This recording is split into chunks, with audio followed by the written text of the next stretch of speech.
Hi, this is Dorothy Smith.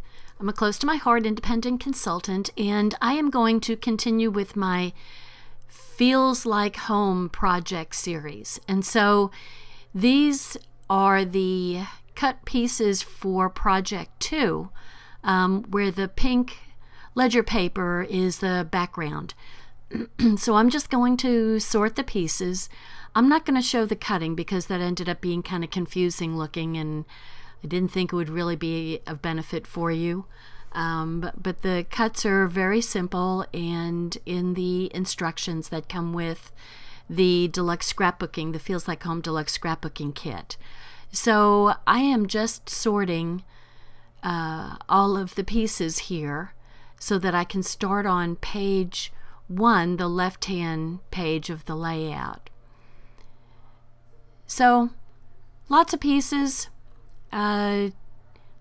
It may look complicated if you're used to super simple layouts, but really it's just a matter of layering and not very complicated at all. And so I've sorted the pieces out, and of really pretty colors. This light, the mint, and with the pinks, it's greens and pinks are, a beautiful combination. And so the embossing that we are going to be putting on this layout are sweet little hearts. And so I pulled my clear heart off of the stamp sheet, and I'm going to go ahead and ink it up with my Versamark. But first thing I'm going to do is use my anti-static pad to kind of help with the extraneous melt little what are they? Little beads from the tinsel. So I went ahead and did the Versamark with the hearts, and now I'm putting the Ranger Silver Tinsel embossing powders on the hearts. And so now I'm going to get my handy dandy heating element, and we have a new looking heating element now. This is a very old one, and it's probably at least maybe 12, 13, 14 years old, and it's very quick to heat up the embossing powders, and you see how pretty they melt and get all shiny. So and it's very obvious when if you haven't done heat embossing before, it's very obvious when all the little beads are melted and they turn into kind of one shiny, beautiful mass. And so this mint green element is going to go on the sugar plum pink, which is so pretty. And the main background going across the pink ledger paper are those little dots. So they're a little group of 3. So they almost make up like a little berry grouping, but very cute. And the back side of that paper is, which looks weird when you're looking at it like that, but it's all these accent elements that you cut out on the second sheet of this paper. You cut out those elements and use them to decorate the other pages. So I probably will show me cutting out those accents just so you can see that you don't go right up to the line and cut all the white off. You leave the white to kind of make the whole little accent stand out more. Now I guess if you wanted to, you could cut the white off, but I think it looks really good with the white. Personal opinion.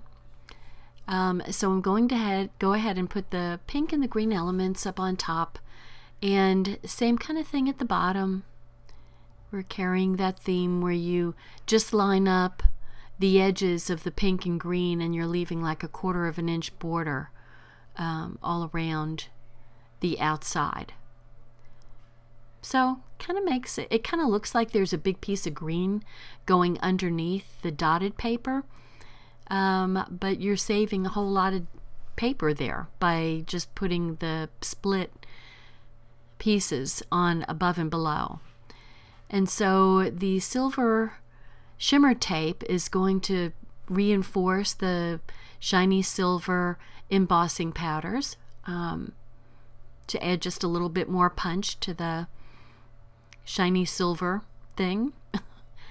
And it goes down at the bottom. So it really, blends well. And now these are some of the accents that were cut from the sheet that has all of the accents. And so very pretty. And as you can see, I left the white going all around, and it kind of makes the letters stand out. Now, the inside of the O is a dotted background, and that is supposed to remain there. I wasn't being lazy, but the instructions show keeping that element in there, the dotted paper. And so it would be kind of a pain to cut the inside of the O out, just saying. So this was easy, and I'm glad they didn't want us to cut it out. So I'm all for following instructions sometimes. So I have some other elements that I cut out. The love is one of those elements. And I think there's another one, but it might be on the other page. Anyway, they're very cute little elements. I guess they could have made stickers if they wanted to, but they didn't. So they have us cutting them out. And that's okay. It gives us, actually, if you wanted to, if you didn't want to use the dotted paper, you could have 2 full pages of those accents. But I kind of like the dotted paper as a kind of non-distinct background. So all of our printed papers, we refer to them as B&T or B&T papers, which means the background and texture.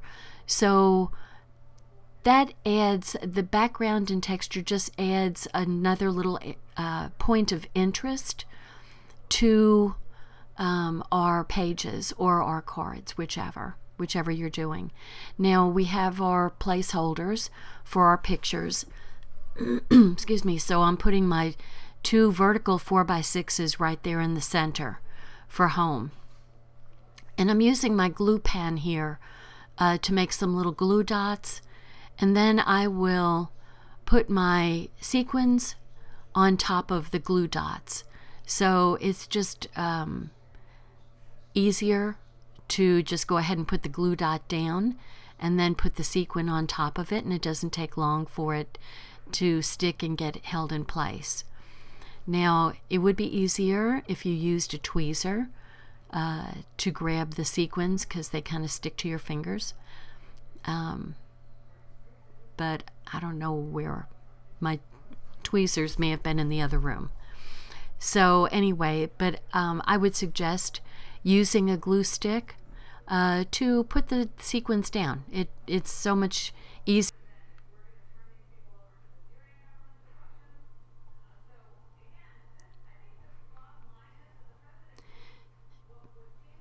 So I'm back, and I went and got another glue stick because it was starting to run out. And I'm going to continue to put the dots around to hold the sequins in place.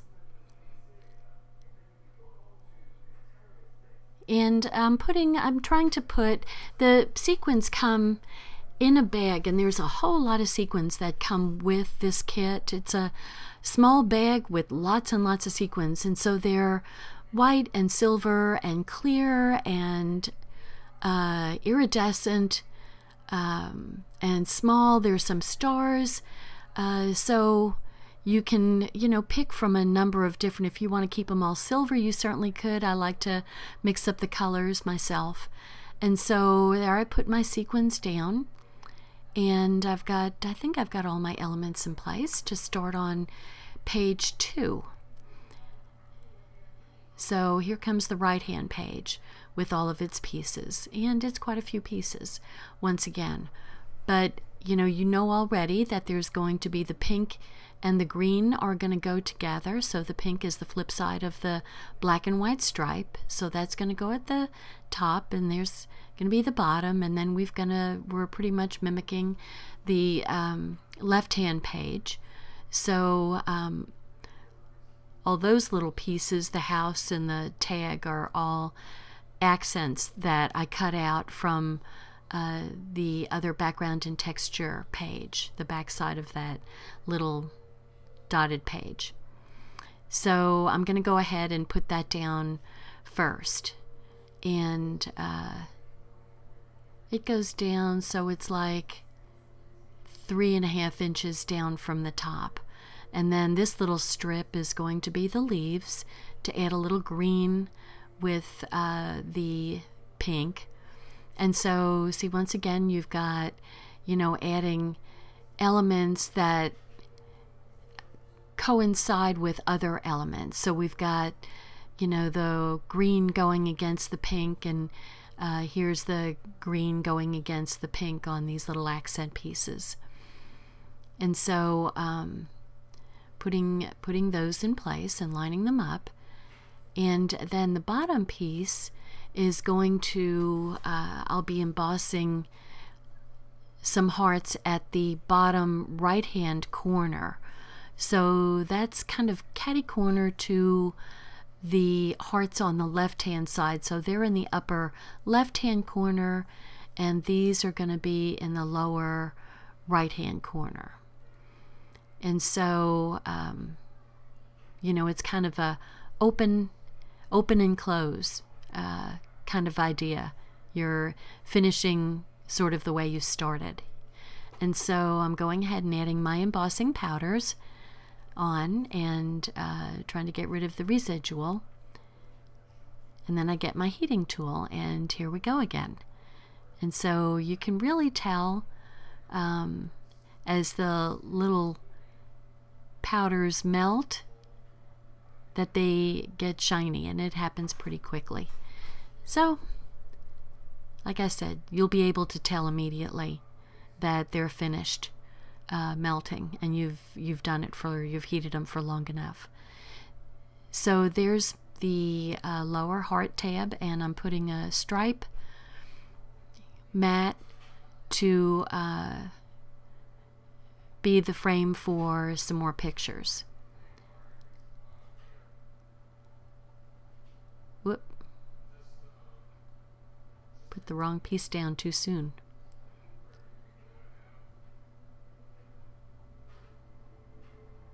Never stop being humble. So I'm trying to get the tombow on the back side without sticking the front side to the layout. So I'll go ahead and put my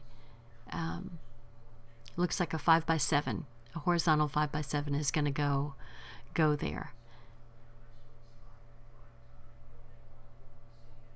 And I think that this is another element of the silver tinsel heat embossing. So it's a little sentiment. And you could do these in ink if you wanted to, but if you've got the silver tinsel embossing powders, or just a silver embossing powder, then why not go ahead and do it so that it's shiny. So I really, really do like the way the embossing powders look. So my thumb got in the way, and so I'm just going to come around the corner here and put some more embossing powder on the L for Love Lives Here. And there's enough sticky there that the powders still stick to it, even though my thumb kind of went over it. That's the only problem with using the Versamat on white is it's a little tough to see where you are. So I think I'm going to do a video where I show that you could actually use pigment ink in a real pale color, so you can see where to hold the where you're stamping your embossing. But that'll come later. So all of these elements, the little vintage with the heart and the little house and the little tag, those are all cutout elements from the back side of this dotted paper here. So there are so many elements that come printed on the back of that paper that you don't even use them all for all these. I think we're putting together, let me see, 2, 4, 6 pages altogether. And, you know, there's still elements left. So you could either make cards with them or make another layout if you wanted to. And so I'm just placing this so that it is even with the paper there without going over onto where the picture is. So I'm going to tuck it under a little bit and let it nestle underneath the picture frame. So there you go. And since the title on the other page said home, then we're going to have a little house there. So once again, it's repeating the elements, and it's reinforcing what is on the left-hand page with the house.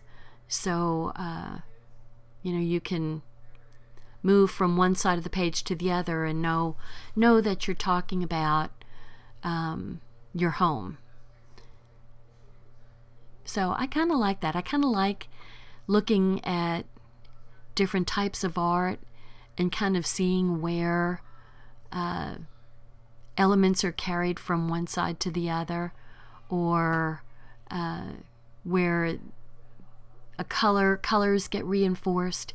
Anyway, I'm not an artist and I've never took an art class, but I do find it interesting that we're always repeating an element to kind of reinforce another element. And so there's our silver shimmer trim, my fave because it's self-stick. And there's the little tag. And the tag can be used, or should be used, for journaling. So when you put your pictures down, you want to put your date and a little explanation of what's going on in the picture. You know, it may be obvious, you know, right now what's happening in the pictures, but, you know, 15 years from now, it'll be like, what were we doing then? So you always want to do your journaling. That's one of the big important parts of scrapbooking, is to stir memories from years long past. And boy, the years pass quickly, so get ready. So I just put down a little star. I decided to get a little different and put down a star alongside, and found my tweezers. So it's much easier to put the sequins down, otherwise they kind of stick to your fingers and then it's hard to get them off. And the tweezer is so much easier to work with those small elements, the sequins and little sparkles and what have you. So there's my page, my 2-page layout done. So I like the way that came out. I'm happy.